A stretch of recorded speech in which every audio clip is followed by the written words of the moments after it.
Halo semuanya, wahai pelanggan setia Bude Yanti yang hobinya mencintai seseorang secara diam-diam. Baiklah, seperti biasanya Bapak Yanto Sang Duta FF saat ini akan kembali melanjutkan sebuah cerita tentang perjalanan cucu Monton yakni Babang Tamfan Xiaoyan. Pada saat ini kita kembali diperlihatkan dengan Xiaoyan yang pada saat ini memandang ke arah Lanyang. Lalu Xiaoyan berniat untuk merekrut Lanyang masuk ke Xiao Mansion. Sehingga pada akhirnya Xiaoyan pun segera berkata bahwa dirinya tidak akan membunuh Lanyang, akan tetapi ada satu syarat yang harus dipenuhi. Lanyang pun memandang ke arah Xiaoyan dengan curiga dan bertanya, mengapa Xiaoyan tidak ingin membunuhnya? Sepertinya Xiaoyan benar-benar sangat ingin tahu mengenai rahasia dari roh api. Apakah Xiaoyan pada saat ini benar-benar ingin menggunakan Lanyang? Xiaoyan pada saat ini mengeluarkan ekspresi seolah-olah tidak menyangkal hal tersebut. Sementara itu Lanyang di sisi lain pada saat ini segera bertanya apakah persyaratannya. Apakah Xiaoyan pada saat ini ingin Lanyang kembali ke Pil Palace sebagai agen rahasia? Xiaoyan pada saat ini memikirkan Huo Li yang pada saat ini berada di Pil Palace. Pada saat ini Xiaoyan menyadari bahwa tetua keempat telah datang untuk menyelamatkan mereka. Xiaoyan yakin itu pasti informasi yang dikirimkan oleh Huo Li. Dengan Huo Li yang menjadi agen rahasia yang cocok dan baik, maka mengapa Xiaoyan harus menempatkan agen rahasia lain di Pil Palace? Kemudian akhirnya Xiaoyan pun segera membuka mulutnya bahwa dirinya bukan menjadi agen untuk menyamar, tapi dirinya akan menjadi anggota yang bertempat di Xiao Mansion. Mendengar hal itu Lanyang pun menganggukkan kepalanya dan segera menutup matanya. Dirinya berkata bahwa permasalahan ini bukanlah permasalahan yang sepele. Oleh karena itu biarkanlah dirinya yang pada saat ini memikirkannya. Setelah sekian lama Lanyang pun berdiri dan dengan sungguh-sungguh berkata kepada Xiaoyan. Akhirnya dirinya segera mengucapkan terima kasih banyak atas perhatian Xiaoyan kepadanya. Xiaoyan benar-benar bisa melepaskan kebencian yang begitu besar hari ini. Sejujurnya dirinya mengagumi Xiaoyan tetapi dirinya pada saat ini hanya bisa meminta mohon maaf. Tentu saja Xiaoyan benar-benar tidak mengira bahwa Lanyang akan mengucapkan hal seperti itu. Sementara itu Lanyang lanjut berbicara, dirinya berkata sejauh yang dirinya tahu Pil Palace bertekad untuk membunuh Xiaoyan. Lalu Xiaoyan adalah orang dengan roh api, oleh karena itulah yang tidak percaya bahwa Xiaoyan akan dengan mudah dihancurkan. Justru di masa depan sepertinya Pil Palace kemungkinan besar akan terluka parah. Bahkan bisa saja Pil Palace di masa depan akan dihancurkan oleh Xiaoyan. Sementara itu Pil Palace telah memperlakukan Lanyang dengan baik. Dan jika Lanyang berubah posisi dan berada di pihak Xiaoyan untuk melawan Pil Palace demi bertahan hidup, maka bagaimana mungkin Lanyang bisa berdiri di dunia ini di masa depan? Apakah yang akan dikatakan dunia terhadap Lanyang? Tentu saja kata-kata dari Lanyang ini membuat semua orang termasuk Xiaoyan memandangnya dengan cara yang berbeda dan menghormatinya. Xiaoyan masih ingin memperjuangkan Lanyang tetapi pada saat ini Lanyang lanjut berbicara. Dirinya berkata sebelum dirinya meninggalkan dunia ini izinkan dirinya untuk memberitahu Xiaoyan sesuatu tentang roh api. Mendengar hal itu Xiaoyan benar-benar terkejut dan menatap tajam ke arah Lanyang. Sementara itu Lanyang lanjut menjelaskan bahwa dirinya secara tidak sengaja telah memasuki ke dalam reruntuhan kuno. Meskipun tidak ada apa-apa di sana dan setelah dirinya mencari untuk waktu yang lama, dan dirinya hanya menemukan sebuah slip batu giok. Tentu saja dirinya benar-benar sangat senang dan berpikir bahwa itu adalah keterampilan bertarung atau sesuatu yang berguna bagi dirinya.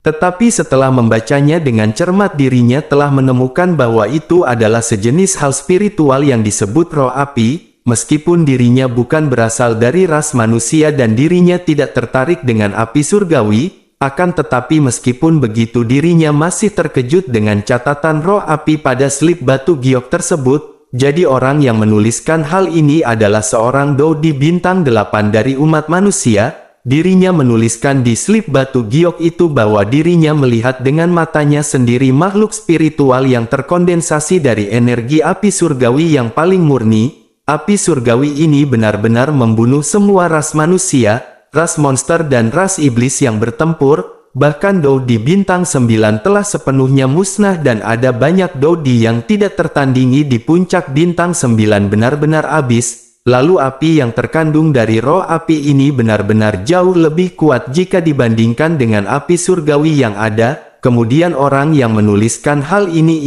menyebutnya dengan roh api. Selain itu orang ini juga menuliskan serangan dari roh api ini tidak berbentuk teratai api atau lautan api biasa, tetapi dirinya melesatkan panah yang ditembakkan ke segala tempat sekaligus, lalu tubuh seorang Dou di bintang 9 akan segera dihancurkan setelah tertembus panah api surgawi ini. Oleh karena itu tidak akan ada Dou di bintang 9 yang bisa bertahan melawannya. Oleh karena itu menurut catatan terperinci di bencana kuno tidak heran jika hampir semua Dou di bintang 9 musnah dalam bencana kuno.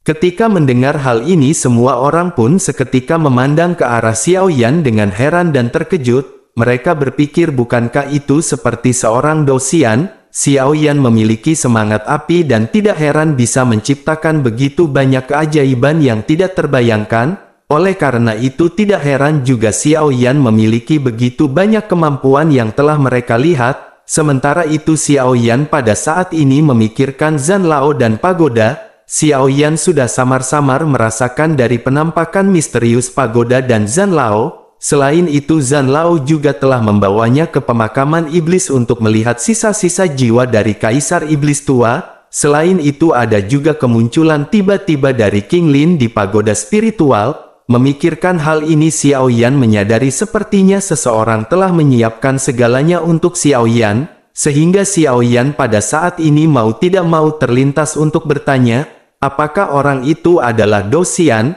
Tetapi jika begitu permasalahannya mengapa Dou Xian memperlakukan Xiao Yan seperti ini? Xiao Yan benar-benar ingin bertanya kepada Zhan Lao tetapi kesunyian Zhan Lao sebelumnya masih membuat Xiao Yan marah. Akhirnya Xiao Yan pada saat ini hanya bisa menekan emosi di dalam hatinya. Xiao Yan hanya bisa melirik Yiwa yang pada saat ini berada di atas kepalanya. Xiao Yan berpikir jika Yiwa bisa membentuk panah seperti itu bukankah kekuatannya akan sangat luar biasa. Pada saat yang bersamaan Xiao Yan juga menyadari tampaknya Xiao Yan harus menuangkan kekuatan spiritual ke dalam Yiwa. Dengan kekuatan spiritual Xiao Yan akan bisa membentuk teratai api yang lebih besar dan lebih kuat. Bukankah dengan begitu maka Xiao Yan juga akan dapat merubahnya menjadi bentuk panah? Tetapi Xiao Yan segera menyadari jika Xiao Yan mengeluarkan serangan panah seperti itu, maka bukankah kekuatan spiritual yang diperlukan akan sangat tinggi? Tentu saja Xiao Yan menyadari setidaknya kekuatan spiritual Xiao Yan harus berada di tingkat semu. Xiao Yan pun menekan semua pemikiran di benaknya ini, lalu Xiao Yan menghela nafas dan berpikir bahwa dirinya benar-benar harus mengucapkan terima kasih kepada Lan Yang. Tetapi ketika Xiao Yan menoleh arah Lan Yang dan ingin mengucapkan terima kasih, justru Xiao Yan menyadari bahwa Lan Yang pada saat ini telah kehilangan auranya. Sehingga Xiao Yan pun buru-buru memeluk Lan Yang yang hendak terjatuh sementara itu tetua keempat menyelidiki dengan kekuatannya dan menetap ke arah Lan Yang. Dirinya segera bergumam bahwa Lan Yang pada saat ini memotong meridiannya sendiri. Sementara itu Lan Yang pada saat ini mengeluarkan api biru miliknya. Dirinya segera berkata kepada Xiao Yan agar dirinya menggunakan api surgawi untuk membersihkan jejak. Melihat hal ini Xiao Yan sudah tidak bisa lagi membujuk Lan Yang dan benar-benar mengikuti semua keinginan Lan Yang. Lalu Xiao Yan juga pada saat ini menyadari bahwa Lan Yang telah memberikan api surgawi ini kepadanya. Dan pada akhirnya Xiao Yan segera menjentikkan jarinya dan api surgawi seketika membungkus Lan Yang dan membakar semua jejak pertempuran. Setelah menyelesaikan hal ini tetua keempat pun segera menatap semua orang dan mulai berbicara. Dirinya berkata semua mata-mata dari istana Pil Palace yang mengenakan jubah putih telah dirinya bunuh semua. Oleh karena itu pada saat ini mereka harus segera bergegas menuju ke Xiao Mansion. Tentu saja semua orang pun mengangguk hingga pada akhirnya mereka semua segera melesat pergi. Dalam pelarian sempit ini membangkitkan kemarahan Xiao Yan dan yang lainnya terhadap Pil Palace. Mereka pada saat ini benar-benar menyadari bahwa ini merupakan gangguan yang mendalam. Lalu pada akhirnya setelah Xiao Yan sampai di Xiao Mansion, saat ini Xiao Yan benar-benar berniat untuk meningkatkan kekuatannya, bahkan Xiao Yan memerintahkan semuanya untuk mengeluarkan sejumlah besar senjata dan keterampilan bertarung yang diperoleh di reruntuhan kuno. Kemudian semua ini diserahkan kepada Le Shaolong untuk dibagikan kepada semua anggota Xiao Mansion. Xiao Yan juga meminta King Mu'er untuk mengambil semua inti sihir bintang 6 dan membaginya menjadi 4. Masing-masing dari inti sihir bintang 6 ini akan diserap oleh Xiao Yan, King Mu'er, Ziying dan Nan Erming. Lalu Xiao Yan membuat rencana kepada semua orang satu demi satu. Xiao Yan meminta Feng Feng untuk dengan segera menguasai keterampilan bertarung barunya. Sementara itu King Mu'er, Ziying dan Nan Erming harus dengan cepat menyerap semua inti sihir. Sementara Long Yi akan mengikuti Xiao Yan untuk menyerap pil lightning. Sedangkan Xiao Zhan pada saat ini harus membantu Feng Feng, Ziying dan Nan Erming memimpin tim. Setelah menyelesaikan semua ini Xiao Yan pun menghela nafas lega. Sementara itu Lang Tian bertanya dengan cemas, bagaimana dengan dirinya? Dirinya juga pada saat ini sangat ingin berkontribusi. Menanggapi hal itu Xiao Yan pun tersenyum dan berkata, tentu saja Lang Tian harus memurnikan obat untuk tim utama. Namun dengan begitu banyak orang di tim utama kekuatan Lang Tian harus ditingkatkan. Setelah berbicara Xiao Yan pun segera mengeluarkan cincin penyimpanan dan memberikannya kepada Lang Tian. Xiao Yan berkata bahwa ini adalah inti sihir bintang 5, dan sudah waktunya bagi Lang Tian untuk meningkatkan kekuatannya. Lang Tian tidak akan memiliki cukup doki saat memurnikan banyak obat di masa depan. Melihat Lang Tian yang cukup kecewa Xiao Yan pada saat ini hanya bisa tersenyum ringan. Xiao Yan lanjut bertanya seberapa jauh Lang Tian telah menyempurnakan pil obat. Mendengar hal ini mata Lang Tian segera menjadi energi dan dirinya segera menjawab. Lang Tian berkata bahwa dirinya telah memurnikan banyak pil kultivasi sumsum selama ini. Pada saat ini tingkat alkemisnya samar-samar telah mencapai ambang peringkat ke-6. Mendengar hal itu Xiao Yan benar-benar sangat senang. Lalu Xiao Yan menjentikkan jarinya dan masa api hitam merah dan biru menyembur keluar dari ujung jarinya. Ini bukanlah api merah hitam yang diperoleh dari reruntuhan kuno, dan ini juga bukan api biru es dari Lanyang, tetapi ini adalah api binatang yang Xiao Yan gabungkan dari api merah hitam dan api biru es. Xiao Yan memberi nama api itu Feng Ling Lanyang untuk memperingati Feng Ling Zi dan Lanyang. Meskipun api binatang buas memang tidak dapat menyatu, tetapi untuk Xiao Yan yang memiliki teknik 8 ekstrim dan api surgawi gabungan itu tidaklah sulit. Sementara itu di sisi lain Lang Tian benar-benar melotot dan menatap tajam ke arah api di jari Xiao Yan. Dirinya menggosok tangannya dengan penuh semangat dan berkata bahwa air liurnya hampir keluar. Dirinya menatap ke arah Xiao Yan dan bertanya dengan antusias, apakah ini untuk Lang Tian? Mendengar hal tersebut Xiao Yan pun mengangguk dan berkata, tentu saja ini untuk Lang Tian. Siapa lagi yang bisa Xiao Yan berikan jika bukan untuk Lang Tian? Bahkan api binatang ini sepertinya cukup untuk bersaing di antara peringkat ketiga teratas dari api binatang buas. Api ini Xiao Yan beri nama dengan sebutan Feng Ling Lanyang. Dengan api ini Xiao Yan berpikir maka Lang Tian akan segera menerobos. Dengan sangat antusias Lang Tian pun menganggukkan kepalanya dan segera meraih api. Lang Tian pun segera mengucapkan terima kasih dan segera bergegas pergi untuk memulai proses pemurnian. Setelah itu Xiao Yan pada saat ini segera menoleh ke arah King Mu'er. Xiao Yan menanyakan bagaimana dengan keberadaan Qiu Qiu. King Mu'er pada saat ini harus segera mundur untuk melakukan pelatihan. Xiao Yan berpikir pada saat ini yang terbaik adalah menyerahkan Qiu Qiu kepada Xiao Qi. Xiao Yan pun menoleh ke arah Qiu Qiu yang pada saat ini sedang bermain dengan Xiao Qi dan Zenni. Sementara itu King Mu'er pada saat ini hanya bisa menganggukkan kepalanya dengan sedikit tidak ikhlas. Akhirnya King Mu'er segera berkata kepada Xiao Yan, bisakah dirinya minta waktu beberapa hari sebelum berlatih? Semua orang tampaknya menyadari bahwa King Mu'er pada saat ini masih membutuhkan waktu dengan Qiu Qiu untuk berpisah. Sementara itu Xiao Yan pada saat ini berkata bahwa mereka benar-benar tidak boleh membuang waktu.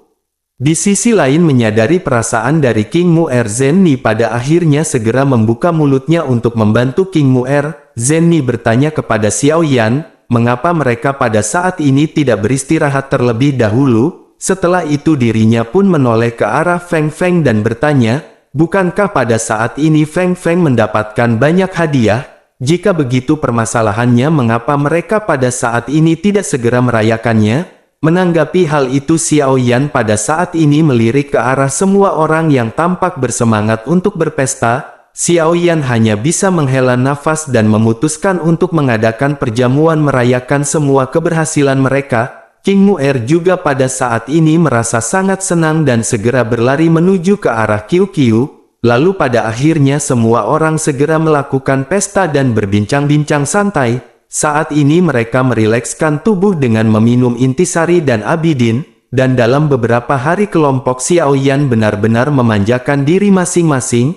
Lalu pada akhirnya di malam ketiga Xiao Yan dan kelompoknya pada saat ini benar-benar sedikit mabuk. Setelah bersantai mereka mendapatkan informasi bahwa Zhen Bufan seorang presiden dari aliansi bisnis sedang berkunjung. Xiao Yan pun mengerutkan kening dan pada saat ini hanya bisa menatap ke arah Zhen Ni. Sementara itu menyadari tatapan Xiao Yan ini Zhen Ni segera berkata, pasti pamannya ingin meminta Xiao Yan untuk bekerja sama. Xiao Yan sedikit bingung dengan perkataan tersebut namun dirinya tiba-tiba menyadari sesuatu. Xiao Yan pun tertawa dan lanjut berkata, tampaknya Presiden Zhen sedang memikirkan resep di tangan Xiao Yan, dan jika begitu permasalahannya biarkan aliansi bisnis menyerang pil Palace di pasar pil obat. Xiao Yan pun segera berdiri dan mengajak mereka semua untuk pergi menemui Presiden Zhen Bufan.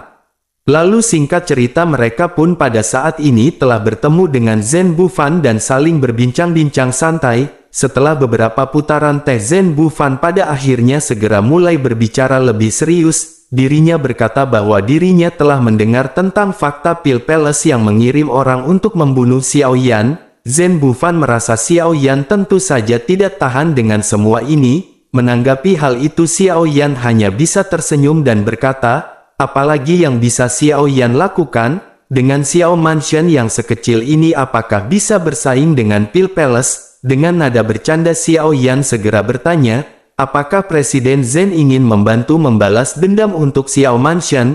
Zhen Bufan pun tersenyum dan berkata bahwa dirinya tidak memiliki kekuatan di bidang itu, tetapi jika di pusat perbelanjaan maka dirinya akan dapat membantu Xiao Yan menghadapi pukulan berat pil Palace. Xiao Yan yang sudah menyadari maksud dari Zhen Bufan pada saat ini berpura-pura tidak tahu. Xiao Yan bertingkah seolah-olah sangat tertarik dan meminta Zhen Bufan untuk mengatakan rencananya.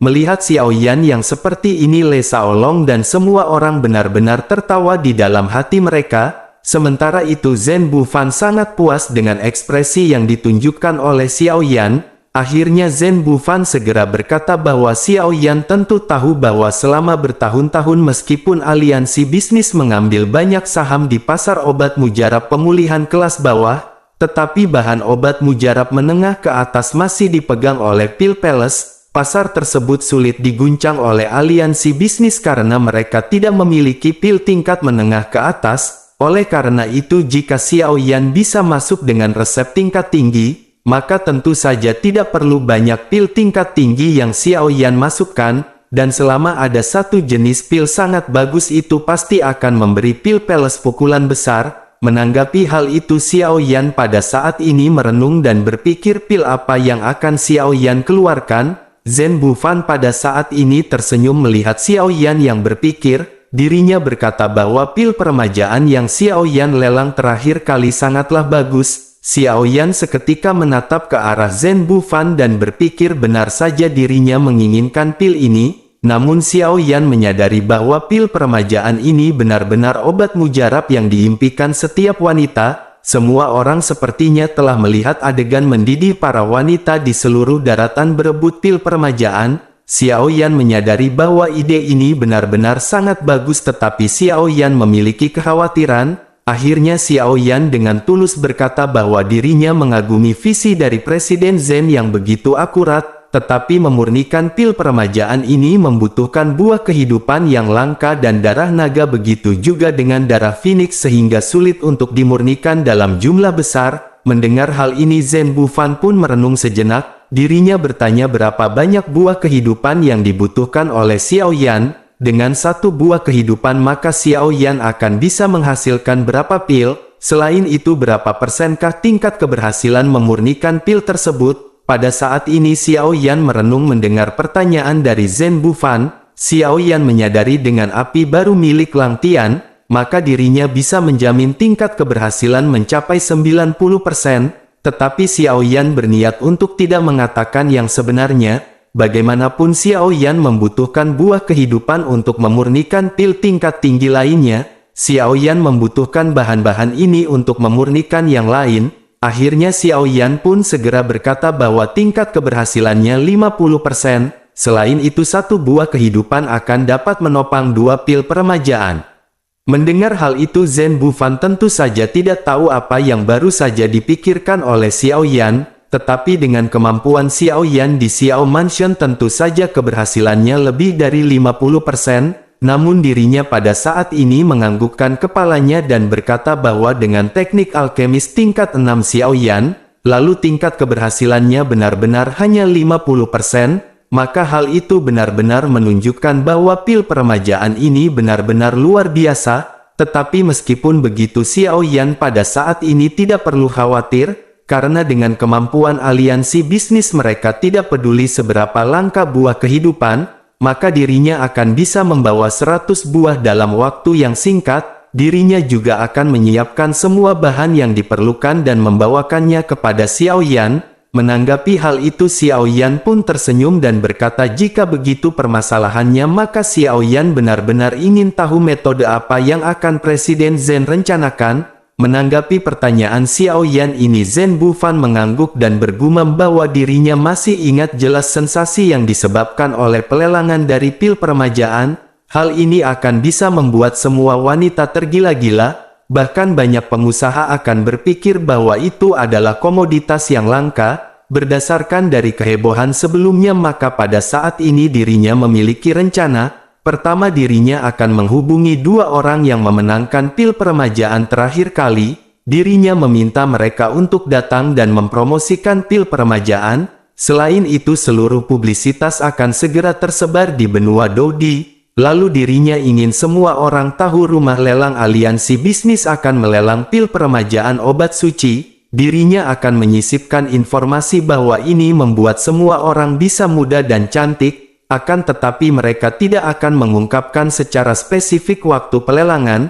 Lalu informasi ini hanya berisi agar mereka memperhatikan pengumuman aliansi bisnis kapan saja. Selain itu mereka juga tidak akan menyebutkan jumlah lelang. Informasi yang mereka sebarkan hanya akan memberitahu bahwa jumlahnya akan lebih banyak daripada lelang sebelumnya. Hal ini bertujuan agar para wanita itu benar-benar menantikan waktunya tiba, dan pada saat yang bersamaan dirinya juga akan menyiapkan balasan layar video sinkron di kawasan bisnis penting di kota Juxi. Selain itu dirinya juga akan memasang banyak iklan di kota-kota penting lainnya. Sehingga dengan begitu semua orang pasti akan tahu prosesnya dari awal hingga akhir, dan inilah yang pada akhirnya akan segera membuat semua orang tertarik untuk berpartisipasi. Setelah semua orang benar-benar sangat tertarik untuk datang ke pelelangan, Zhen Bufan paling banyak akan mengeluarkan 10 butir. Setelah itu Zhen Bufan pun tersenyum dan menoleh ke arah Le Shaolong. Dirinya lanjut bertanya kepada Le Shaolong.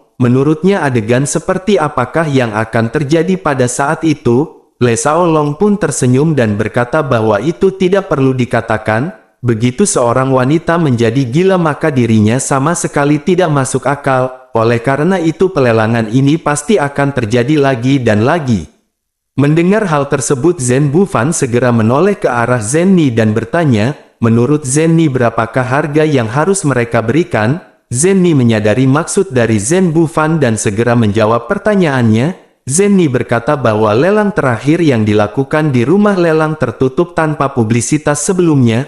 Selain itu uang yang mereka bawa juga pada saat itu benar-benar terbatas. Tetapi kali ini berbeda karena para tamu akan datang dengan persiapan yang matang. Semua orang pasti akan menang dan mendapatkan pil peremajaan. Selain itu hal ini disiarkan langsung secara serentak di seluruh benua Dodi. Jadi siapapun yang memenangkan pil ini akan memiliki prestise yang tinggi, tentu saja mereka akan bisa pamer setelah mendapatkan pil peremajaan, dan dengan hal yang baru saja dirinya sebutkan maka dirinya benar-benar tidak tahu setinggi apa harga yang akan berhasil dilelang.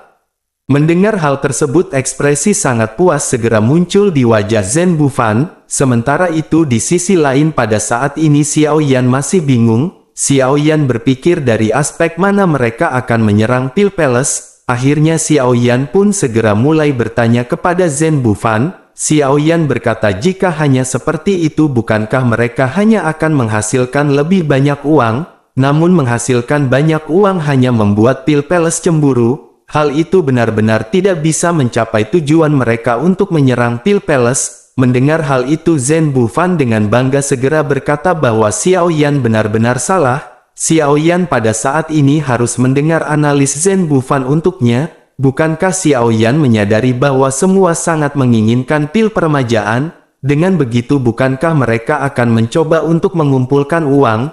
Mendengar hal tersebut semua orang pun mengangguk dan menyadari sesuatu. Sementara itu Zhen Bufan lanjut menjelaskan bahwa orang-orang yang mampu menawar pil peremajaan adalah konsumen obat mujarab kelas atas. Setelah menyadari informasi ini mereka pasti akan mati-matian menghemat uang dan mengumpulkan banyak uang. Sehingga dengan begitu bukankah konsumsi obat mujarab kelas atas dari Pil Palace akan menyusut tajam? Tujuan Zhen Bufan adalah untuk mengurangi konsumsi pasar obat mujarab menengah kelas atas milik Pil Palace. Semua orang pada saat ini mengangguk mendengar visi yang disebutkan oleh Zhen Bufan. Sementara itu Zhen Bufan terlihat bangga dan lanjut menjelaskan, dirinya berkata bahwa dirinya juga akan memperkenalkan metode pengganti dari pembayaran.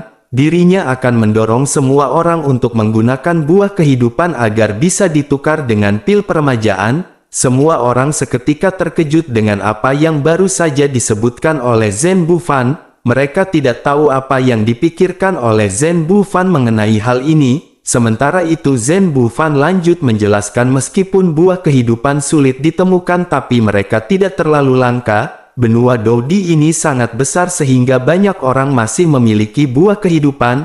Hal itu dikarenakan buah kehidupan dapat menyembuhkan luka jiwa hanya setelah meminumnya secara langsung. Efek supranatural dari luka dalam yang sangat serius adalah mengapa mereka tidak mau menjualnya. Namun dengan kegilaan orang-orang ini terhadap pil peremajaan, maka tentu saja mereka akan rela menukar buah kehidupan dengan pil peremajaan, sehingga dengan begitu maka akan ada banyak buah kehidupan yang masuk ke kantong mereka. Selain itu bukankah buah kehidupan dapat digunakan untuk memurnikan pil kelas menengah hingga ke tingkat tinggi? Dengan langkanya buah kehidupan di luaran bukankah Pil Palace akan sangat kesulitan menemukannya? Banyak orang tentu saja tidak akan menjual buah kehidupan ini, justru mereka akan mati-matian mengumpulkan buah kehidupan untuk ditukar dengan pil peremajaan. Dengan begitu maka proses pemurnian pil tingkat menengah atau tingkat tinggi dari Pil Palace juga akan terganggu. Jika pemurnian ini telah terganggu maka bukankah pasar dari Pil Palace benar-benar akan menurun? Mendengar penjelasan dari Zhen Bufan ini mata Xiao Yan berbinar-binar, tetapi Xiao Yan pada saat ini masih memiliki sedikit kebingungan yang terekam oleh Zhen Bufan. Zhen Bufan tampaknya telah menyadari pemikiran Xiao Yan ini, lalu dirinya berkata bahwa keuntungan kali ini akan dirinya bagi 50% 50%. Jadi bagaimana menurut Xiao Yan tentang keputusan ini? Mendengar pertanyaan tersebut Xiao Yan menghela nafas dan berkata bahwa itu bisa mengenai Pil Palace dan menghasilkan lebih banyak uang. Oleh karena itu Xiao Yan pada saat ini tidak punya alasan untuk menolak masukan tersebut. Akhirnya Zhen Bufan juga pada saat ini merasa lega karena Xiao Yan benar-benar telah setuju. Zhen Bufan pun menarik nafas panjang dan berkata bahwa semuanya benar-benar tidak bermasalah. Mereka hanya harus menjalankan kerjasama yang bahagia ini. Setelah itu Zhen Bufan pun segera berdiri dan berkata bahwa dirinya akan segera kembali dan menyiapkan semua bahan. Zhen Bufan pun menangkupkan tangannya kepada semua orang dan berniat untuk pergi. Melihat Zhen Ni yang mengikuti Zhen Bufan, Xiao Yan pun segera berdiri dan meminta untuk menunggu. Xiao Yan segera bertanya kepada Zhen Ni apakah dirinya akan pergi dengan Presiden Zhen Bufan. Mendengar perkataan Xiao Yan ini, Zhen Bufan pun menatap ke arah Xiao Yan dengan curiga, namun Xiao Yan buru-buru menjelaskan bahwa dirinya meminta Zhen Ni untuk menyiapkan beberapa bahan. Xiao Yan meminta Zhen Ni untuk menyiapkan beberapa bahan sesuai resep yang Xiao Yan berikan. Hal itu dikarenakan Xiao Yan pada saat ini ingin mencoba bisakah dirinya menembus peringkat 7 alkemis. Mendengar hal itu, Zhen Bufan memandang ke arah Xiao Yan dengan tidak percaya. Zhen Bufan benar-benar terkejut karena Xiao Yan benar-benar berusaha untuk menerobos ke peringkat 7 alkemis. Zhen Bufan pada akhirnya menghela nafas dan melirik ke arah Xiao Yan dengan penuh arti. Dirinya sedikit tersenyum dan berkata kepada Zhen Ni bahwa Zhen Ni tidak perlu pergi dengan Zhen Bufan. Zhen Bufan sudah menyiapkan semua bahan obat dan dirinya akan mengirim seseorang untuk membawanya kepada Zhen Ni nanti. Mendengar hal tersebut, Zhen Ni pun segera mengucapkan terima kasih kepada Zhen Bufan. Setelah itu Zhen Bufan pun tersenyum dan berkata bahwa ini hanyalah permasalahan sepele. Lalu akhirnya Zhen Bufan pun segera pergi meninggalkan kelompok Xiao Yan untuk bergegas ke warung Bude Yanti karena sedang ada promo besar-besaran.